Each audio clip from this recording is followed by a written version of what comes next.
Arestado sa Quezon City ang isang construction worker matapos magpaputok umano ng baril. Inamin ng suspect na sa kanya ang baril pero hindi raw siya ang nagpaputok. Yan ang unang balita ni James Agustin. Mga police station kaya. Walang kawalang 42 anyo sa lalaking construction worker matapos mahulihan ng baril sa barangay Tandang Sora, Quezon City. Bago niya nakatanggap daw ng reklamo ang Talipapa Police Station na nagpapaputok ng baril ang suspect sa lugar.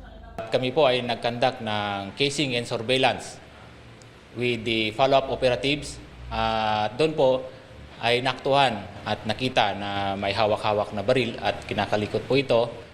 At nung hinanapan po siya ng lisensya at kaukulang dokumento sa kanyang baril, ay wala po siyang naipakita. Nakuha sa suspect ang isang caliber 22 revolver na kargado ng bala.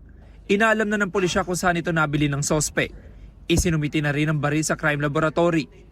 Ang baril po na nakuha sa kanya ay nasabit na namin for firearms verification and ballistic examination para ma-check po kung nagamit ito sa ibang krimen. Aminado ang suspect na sa kanya nakuha ang baril pero hindi raw siya nagpaputok nito. For protection. Sa kami ng mga tropa.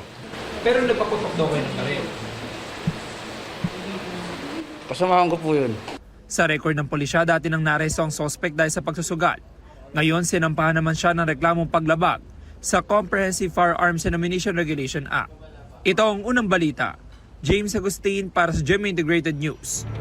Igan, mauna ka sa mga balita, mag-subscribe na sa GMA Integrated News sa YouTube para sa iba't ibang ulat sa ating bansa.